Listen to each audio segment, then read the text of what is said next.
Well, while we were all busy this weekend celebrating our Independence Day, Hillary Clinton was, of course, meeting with the FBI, celebrating her independence. That's right. She's free. She won't be rounded up, put in handcuffs, and carted off to jail, where we all think she needs to be. Of course, Americans are reacting with fury. If Hillary doesn't follow the law, why should I? Joining me in studio is David Knight. Now, David, I was just gobsmacked by the press briefing today with the FBI director saying that Clinton and her aides were just extremely careless. Yeah, they couldn't care less. Yeah. Well, she said all along that these were documents that were not classified when she got them. He directly contradicted her. So even though at the beginning I thought that he wasn't going to indict her, when he said that, I thought, wow, they're going to go for an indictment. And yet, amazingly, after he said that, then he went on and said, no, there's nothing to see, move along here. But don't you try this at home, because we'll send you to jail. Look, there are technical issues here. This server just didn't happen to put itself together. And there's also legal, ethical issues, corruption issues. This is a replay of what we saw with the Chinese. We've seen this developed. And as Alex Jones has pointed out, this could very well have just been a drop box to give her plausible deniability to pass secrets on to the Chinese. And of course, David, one of the most interesting things that the FBI director said was that no reasonable prosecutor would take this case. We are flabbergasted by that because it seems as they've taken this particular case before in the past. So we decided to bring on a reasonable prosecutor, find out, what he thinks. Welcome to the show, Lionel, of course, Emmy award-winning television news decoder and legal analyst, as well as a licensed trial lawyer and former prosecutor. What do you think about this? Well, first of all, a couple of things here. Let me give you the official academic answer, and then we'll get to the bottom line. Number one, the prosecution has a duty to bring justice. The prosecutor and the FBI is the police department version of the prosecution. Think about it this way. The cops go out, they make the arrest, they do the investigation, then they turn that case over to the DA. The DA charges somebody with burglary or murder or whatever it is. So the cops do the initial investigation. The cops don't tell the prosecutor or the state attorney or the district attorney what to do. The cops will make a recommendation. The cops will tell the DA, look, this is a bad case, a lousy case. Here's our input. But the cops never announce, and there's no reason why this should be charged, because no reasonable prosecutor, a DA would say, whoa, excuse me, Chief Friendly. Excuse me, Chief of Police, McAdoo, Knight. Who are you to tell me? No. So that right off the bat was very interesting. Yeah. So, but let me go back to what I was saying, though, that prosecution, FBI, their job is just not to get convictions, not to charge people. So that's okay. The problem with this is that there were myriad reasons why they could have charged Hillary Clinton with a misdemeanor, something other than nothing to see here, move along. Keep in mind, guys, this is in view of, or the tail end of these weird optics this week with the Attorney General and this tarmac confab with the husband of the alleged target, who himself could have been a witness, co-defendant, co-conspirator. Let me speak to that. Let me speak to that, Lionel, because, she offered as an excuse saying, hey, we just got together and talked about our close personal relationship. Shouldn't the close personal relationship be the reason in the first place that she would recuse herself even before this secret meeting at the tarmac? And the fact is that if you look at rules, isn't it true that if you've got a prosecutor and a judge, they look at why they should recuse themselves is if you've got a personal relationship, a close work relationship, a political relationship, and it's check, check, check. All three of those boxes are checked for her. She doesn't do that, and then she openly meets with him. There is no mandatory rule for a prosecutor to recuse herself in this particular case, just like there's no mandatory reason why a judge should recuse. But my dear learned friends, you're at the highest level of scrutiny and integrity. And there are also Department of Justice rules. So let's not get too bogged down. You have the Loretta Lynch issue here, which stunk to high heaven. Right. Because what she should have done is, imagine this, Loretta Lynch says, okay, Bill, now you did it. I don't know what you slipped in my drink or what lapse of judgment I just had, But I just went in, first of all, and it looks, the optics, again, I keep saying optics, of going into this private jet on the tarmac. Well, you know, the hoi polloi like you and me, we're doing the economy class in JetBlue, and they're on the tarmacs of private jets. It looks bad. That's number one. So what Loretta Lynch should have said was, guess what, Bill? You really screwed up because I was your only hope. Now I've got to recuse myself because for the longest time, they've been asking me to step down, that they demanded a special prosecutor. And I said, no, I can maintain my detached professionalism, but now I can't. So guess who you've got now? Torquemada. You've got the worst pit bull prosecutor because of this stupidity on your part and my part. Okay, that's the Lynch thing. Now, what Comey did today was, and I'm just guessing, let's say I'm Aaron Sorkin and I'm doing a screenplay and I'm just being fanciful. Imagine this conversation. Well, Loretta, you screwed up this way. Now I've got to go out and punt it for you. Here's what I'm going to do. I'm going to go out there and I'm going to fall on the sword. I'm going to basically turn nothing over to you. I'm going to go out, scold Hillary. Part A of my announcement is going to be this indictment of how you have no judgment, you're sloppy, and you want to be the president? You want to handle the 3 o'clock in the morning call? So I'm going to go out in part A of my announcement. I'm going to just say you're sloppy and you're terrible and you disregard rules and security and the government. Then I'm going to do a 180 and say, however, despite the foregoing, no reasonable prosecutor would do this. Deutsch notwithstanding, Petraeus notwithstanding, all of the whistleblowers who have been packed away and they're cracking rocks upstate for a host of things. But I'm going to say no reasonable prosecutor. So, Loretta, I'm going to get you off the hook by basically turning over nothing to you. So Loretta can say, well, you heard it from the FBI themselves. So Loretta is saved. Comey is saved. And also, keep in mind this. And again, remember, my dear friends, as learned as we are, we're still civilians in this Byzantine world of Game of Thrones prosecution and that sort of thing. You don't get to be the FBI director by being a rogue. You don't get to be a guy who is looking down the road for, things like retirement, Wall Street gigs, board of directors of corporation. You don't.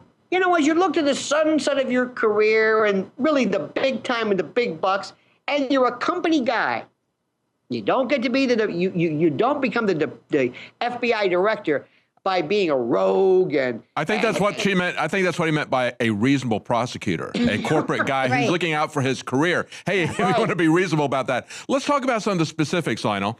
He said, as he laid this out, and at first I told my wife, I said, look, you look at everything that's happened this last week, and he's holding this now the day after the 4th of July, as they unrolled all this stuff over the holiday weekend. I said, they're letting her walk for sure. But then he starts laying out the criminal case. And he comes in and he says, hey, was there classified information? And then later on he says, yes, there was classified information. Was it improperly stored and transmitted? Yes, he says. But then he leaves himself in a subjective out. He says, was it intentional? Was it grossly negligent? And then when he goes on, he says, well, we didn't find it was intentional, even though she had changed the classified headings on some of these issues so that it could get transmitted into her own personal system. Right. He goes on to say later on, there's evidence that they were extremely careless. Why is that not grossly negligent when you're talking about this level of security? Look, the particular statutes that we're talking about, there was a FOIA statute, there's Title 18 of USC, United States Code. There's a host of statutes and language that talk about criminal intent, mens rea. You know, do you have the criminal intent to do something? Gross negligence. You know, a lot of times, some of the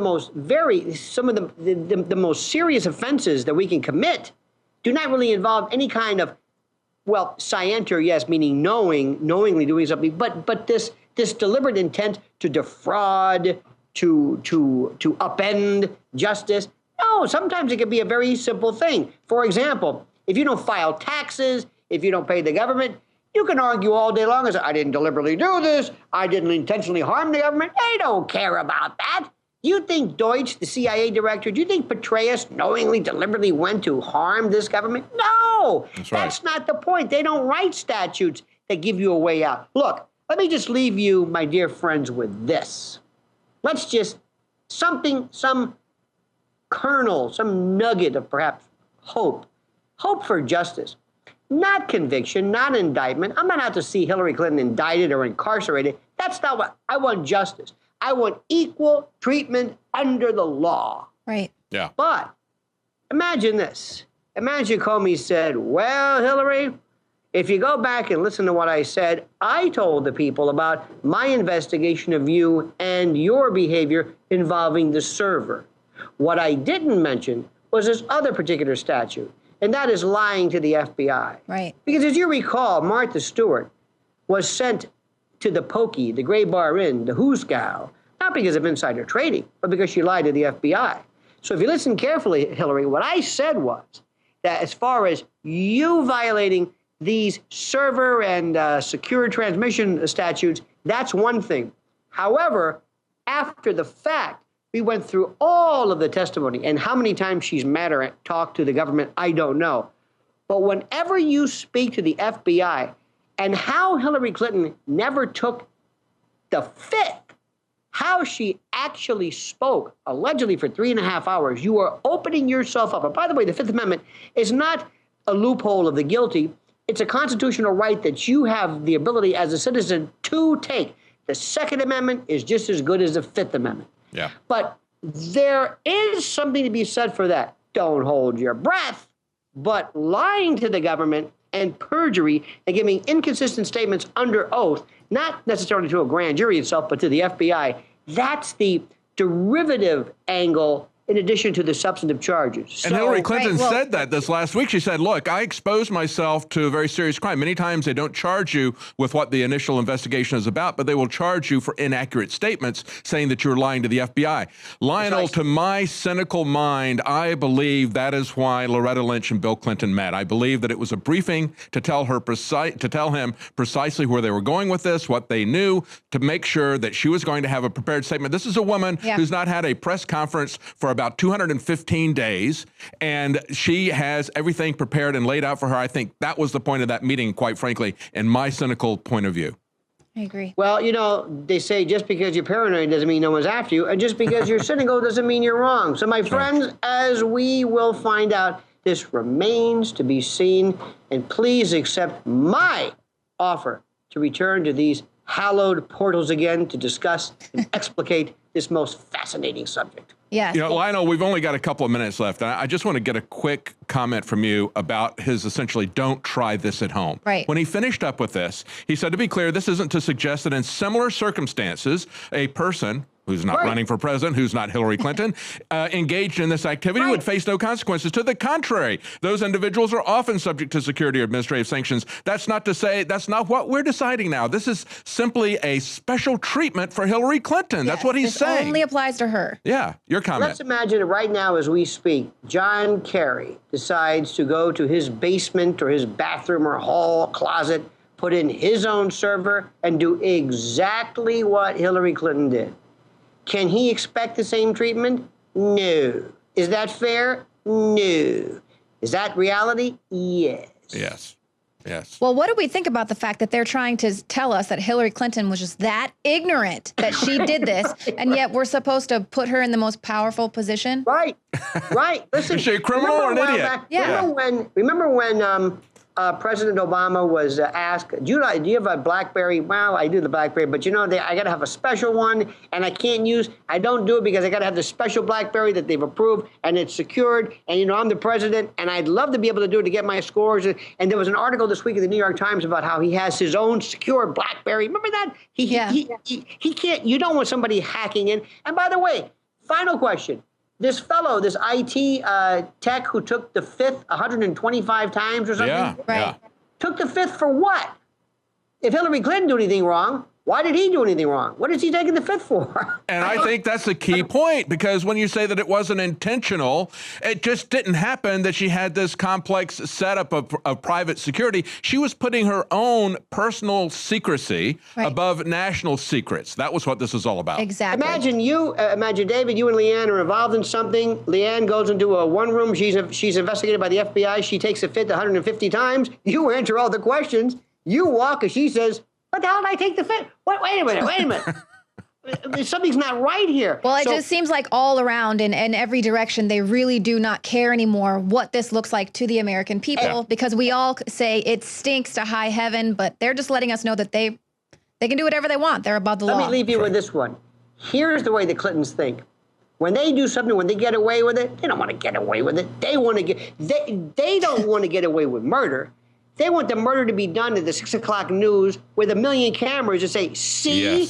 Yes. You know, yes, that's it. It's in your face. Now elect us. Absolutely. They Well, are bulletproof. They have Kevlar. They want to habituate to the idea that they're in a separate gravity field, a parallel universe. That's right. That nothing, you're not even going to believe them or your lying eyes, as the great Groucho Marx said. Well, it definitely feels like we're in the Twilight Zone. Lionel, thank you so much for joining us. We'll have you back soon. Well, stick around, because coming up, we're going to break down some of the most damaging things that were said in today's FBI press briefing.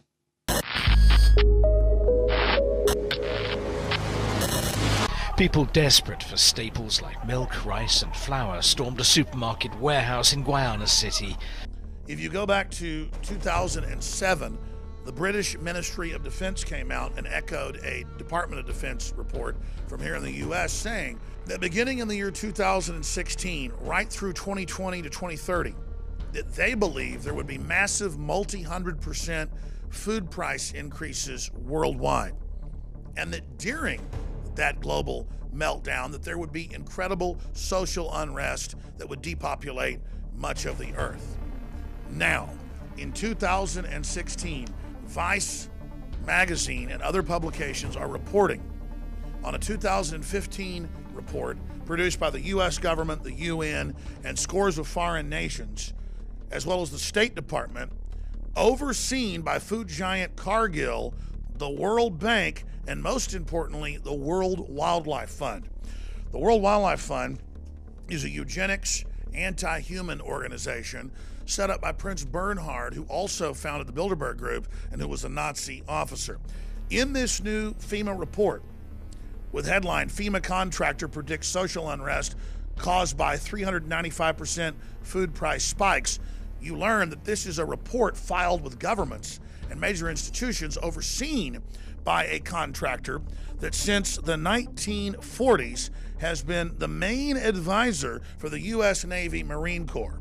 Now, all of this said, governments and corporations and institutions are stockpiling food and weapons. They're digging in, they're getting bunkers. Elites are fleeing to places like New Zealand en masse. We've gone from financial meltdown and huge regional wars being a possibility to being a probability to more and more becoming an inevitability.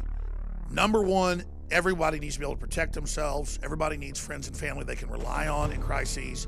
And everyone needs high-quality storable foods and high-quality water filtration systems. But we're offering the biggest wide-spectrum sale ever on preparedness items, 20 to 40% at InfoWarsStore.com.